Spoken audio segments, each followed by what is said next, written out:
Hello and welcome to How to Do Things with Words. I'm giving you a short video today explaining this complicated sheet that you see on the screen in front of you, which essentially is trying to put together the topics that we've studied this term. So you might remember at the beginning of the term, we started out with two big projects. So one of those projects was by Paul Grice, who we would read later when he talked about illocutions. I'm sorry, not illocutions, implicatures. And Paul Grice, right, set out this view essentially of what communicated meaning was. And essential to that view was the idea that when we communicate with one another, what it is for the things that we say to have meaning is for us to intend to affect our audience in a certain way, for our audience to recognize that we're intending to affect them in that way, and for that recognition to cause them to be affected in the way that we intended, right? So I might tell you some piece of information. I have $5 if we're like going to buy coffee together or something. And in saying this, I'm asserting this thing. That means that I'm essentially intending to get you to come to believe that this is the case, that I have this money. And in recognizing that intention, and furthermore, in like trusting me and believing that I'm trustworthy on this front, you will actually come to have that belief, come to believe that I do have $5. So in a sense, the way in which we can describe this communicative act is through me having a certain intention, you picking up on that intention and coming to actually satisfy the intention that I had. The other project that we started out with was this project that we read Austin and Searle on, which was this account of speech acts, right? And so this big project in pragmatics suggests that for many utterances, Austin starts out by thinking of this as involving a difference in kinds of sentences. And so what he says is for many sentences, they don't perform this role of giving us information. Instead, their main role is to do a certain thing, right? He called these performatives originally. So like the utterance of, I promise to pay you back, for example, may have the role not of stating some fact about my state of mind or something like that, but actually has the goal of making a kind of obligation on me, right? Similarly, like I swear I saw this person commit the crime may have the main purpose not of pointing out what you're swearing, but actually of describing or making this kind of commitment that you are going to be committed in a certain way to whatever you say you observed. Austin later suggested that instead of distinguishing kinds of utterances between these kind of performative utterances that do things and these constative utterances that state facts, we should instead think that there are various kinds of actions that speakers perform in speaking in any given instance of communication, right? So his thought is that when we say things, there are a variety of different intentions that we have, intentions to do certain things, right? And we can talk about those acts of doing things using our speech or our written words as speech acts, right? So the fact that I want to do a certain thing is in speaking means that I perform a certain act sometime in speaking. Now, remember for Austin, he thinks that we can distinguish these kinds of classes of things we do with utterances between several different classes. One of these is going to be like a locutionary class of speech acts. And those are essentially utterances that are more basic in a certain sense. They're utterances of stating facts, pronouncing words, asserting propositions. Also include things like making sounds. Those, in some sense, kind of mirror the constative utterances in his early picture. He also then has this illocutionary class, and the illocutionary class are what get the main focus from him and Searle. And these are sort of similar to performative utterances we studied before. These are utterances that speakers perform simply in saying the things that they say, right? So under the right conditions, if I say I do, I end up being married. And that is a fact of my having said these words and these conditions. And it doesn't really intend or depend upon any external circumstances, right? My saying I do in that circumstance, Austin thinks, brings a marriage into existence. My stating some fact clearly in the right context constitutes my asserting something to be the case, right? My saying I'll pay you back later in the right context constitutes my promising to do something in that case. These he described as illocutionary acts. And then in addition to these locutionary acts, these acts of saying things, these illocutionary acts, these acts we perform in saying things, there are also these acts that are in a bit more extended from us. They are acts that Austin describes as acts we perform by saying things. And he means by that that they're in some sense not up to us. It's not just the case that I can do it in saying this thing that I say. It's some further action that occurs because I said that thing. These would be acts of causing effects on our audience, right? So for example, I may promise to pay you back and you may come to believe that I will pay you back, right? So that would be, and indeed it may be my intent to get you to believe that when I say this thing. That would be what Austin describes as a perlocutionary act, right? So those are the two big projects, and I want to marry these two projects today a little bit and for us to think about how these fit together. This is going to be instrumentally valuable for what's coming forward after the midterm reading period when we'll be diving into specific topics. And this kind of picture we've set up serves as a kind of groundwork for our discussions in that later part. So essentially what I've done here today is put together a kind of toy example of a conversation. And I want to illustrate some different assumptions and some different things that are in play here. And then also the way in which speech acts and hearer processes fit together. Speech acts, again, is this picture of Searle's and Austin's. And these hearer processes are really the things that hearers must do to pick up on our intentions and to be affected by our utterance. So that's really more similar to the project that Grice has in mind, right? So we're going to be trying to marry these two together, and we'll just work through how a hearer, all the things that a speaker might, all the acts that a speaker might perform in saying a particular utterance, and also all of the processes or some of the processes that would be involved in a hearer coming to understand fully what that speaker meant, what their intentions were by that utterance, and ultimately to be affected by that utterance in the way in which the speaker intended.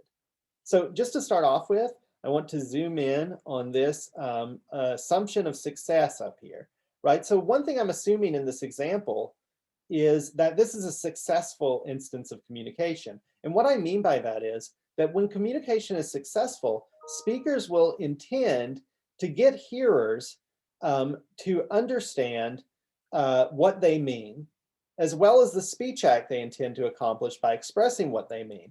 I think we can also assume that the speakers will, in a certain sense, be non-deceptive in the case. We're going to be talking about lying right after the midterm. So we're supposing that the speakers are not lying in this case. They're being honest, right? And additionally, when communication is successful, hearers will correctly grasp what speakers mean and the speech acts they intend to accomplish by expressing those meanings. So we're supposing here, again, successful communication.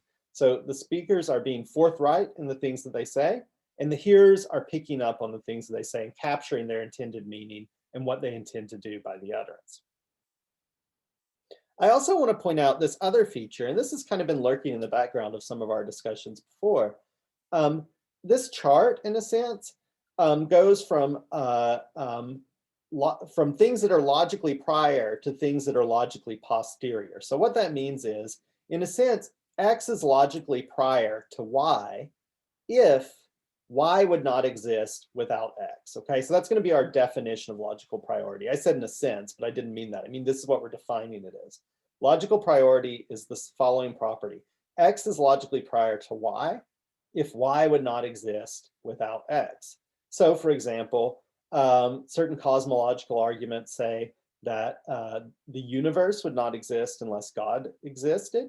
So these cosmological arguments are asserting that God is logically prior to the argument. To the universe, sorry.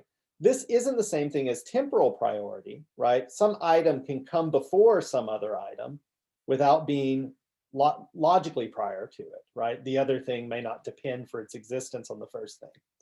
But we're talking about logical priority here. And so the idea is that the kinds of different elements of speech acts and meaning depend on certain elements of meaning coming beforehand. So I'll give you an example here. Thinking back to Grice, right? Grice says that implicatures, conversational implicatures, depend upon what is said, right? As we've talked about before, it may be the case that you just automatically jump to the conversational implicature, right? If I say some of the students failed the exam, you're going to maybe immediately assume that not all did. But that not all did there, right, is still logically dependent on my having said that some failed the exam, because if someone were to ask you to defend how you leap to that conclusion that not all did, you would point back to the fact that I said some did, and that in most contexts that implies that all did, right? So you have a defense here. The reason this thing exists, the reason this assumption exists, is because that thing was there, right? So that thing that I said was logically prior to your inference of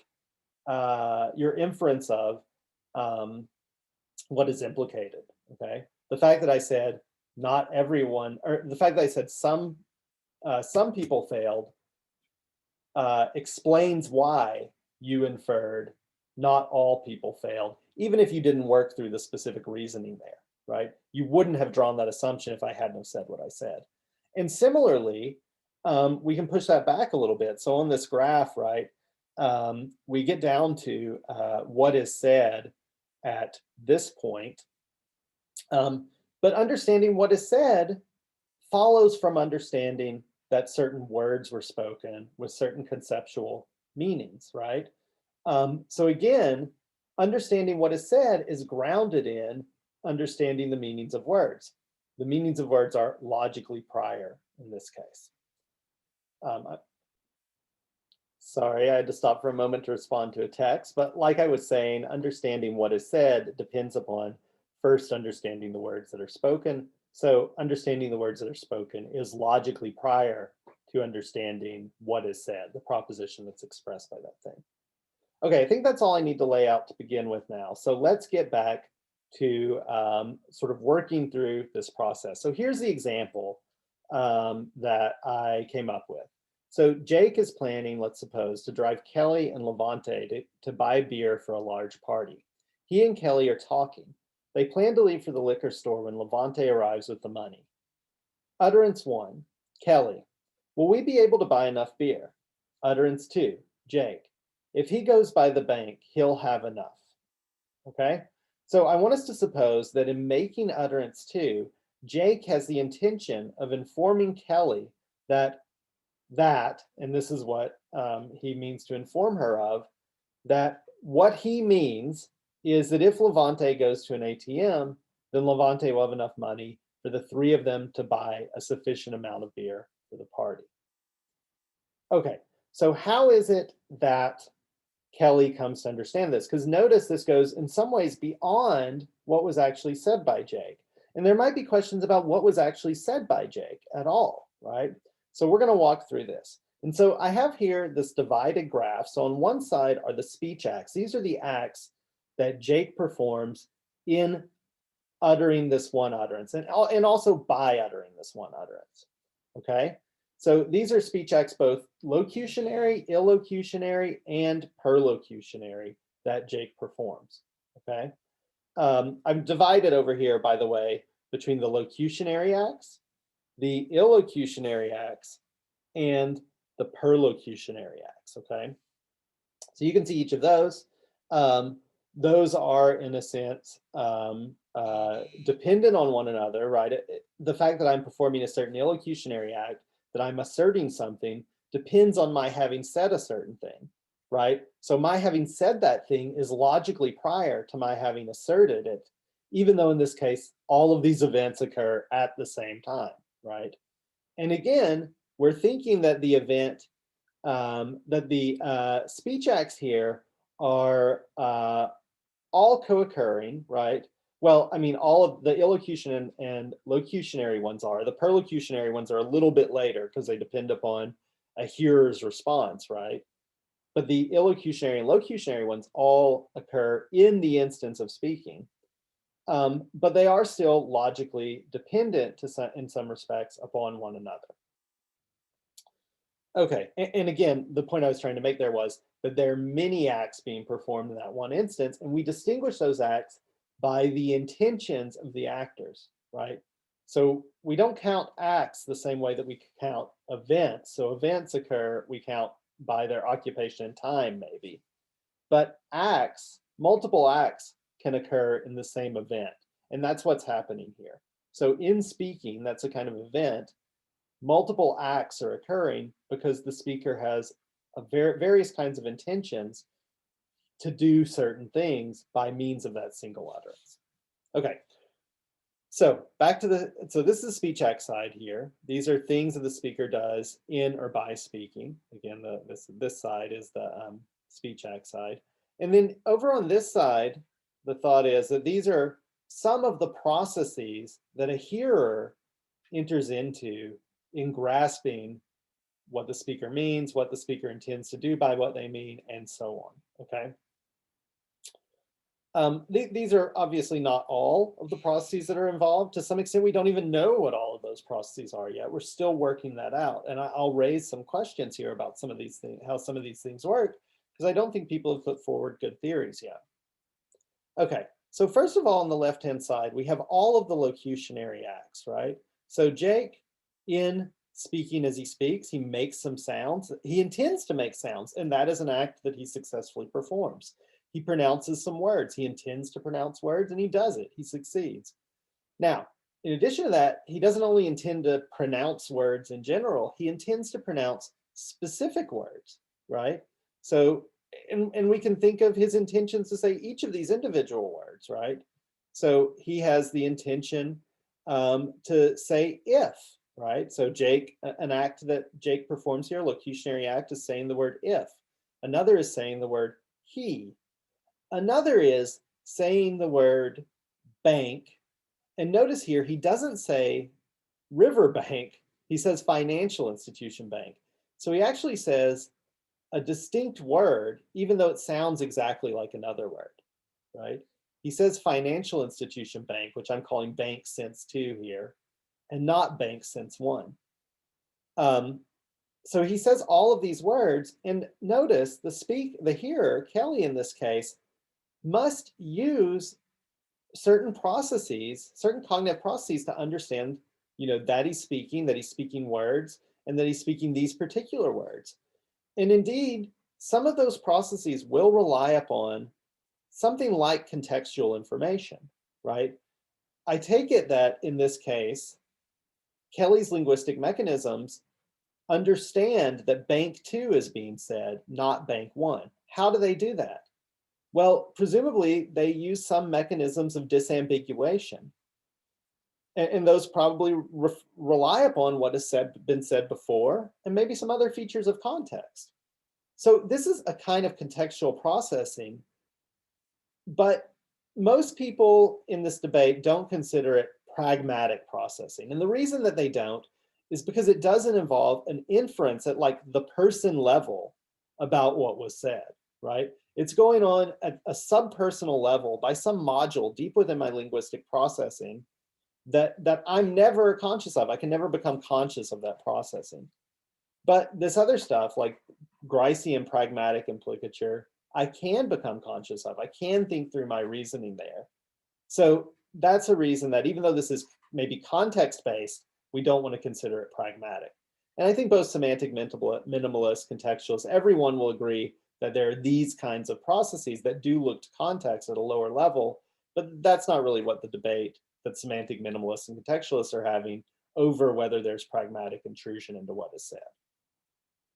Okay, so once we understand that, then we will understand here that John conveyed, right, or an additional act over and above saying these words that John performs is the act of conveying a particular proposition, okay? John is conveying a particular proposition here. But contextualists and semantic minimalists, just to name two of the theories we talked about with Board, are maybe going to give different predictions about what the proposition John expresses is, right? So I've identified the semantic minimalist here on the left in the color red, and the contextualist here on the right with the color blue, right? So main point to note is that perhaps first of all, a semantic minimalist, and I don't want to say that all semantic minimalists hold this view, but at least some semantic minimalists would hold that the proposition that is expressed is if Levante goes by the bank since 2, then Levante will have enough, period, okay? They'll say that the way in which this is derived may involve certain processes that look to context, right? So it may involve process of reference resolution for indexicals and demonstratives, right? So I come to know that he, the word he that Jake said, picks out Levante, right? And I do that using contextual clues.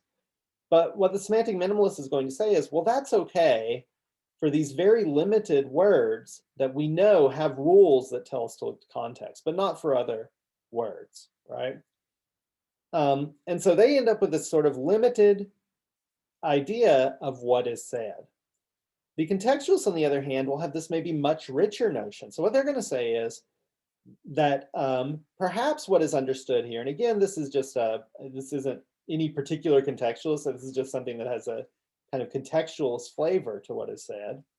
So they might say, if Levante goes by the ATM, Levante will have enough money. So notice the difference here. Bank 2, the second sense of bank, has been specified into an ATM. Maybe because what's relevant is not going by a bank, but is going by an ATM. And that's been done maybe at this like semantic level. So we have this pragmatic intrusion into semantics where we correct this word bank, which is too precise, into this more general thing, ATM. So if Levante goes by the ATM, Levante will have enough money, right?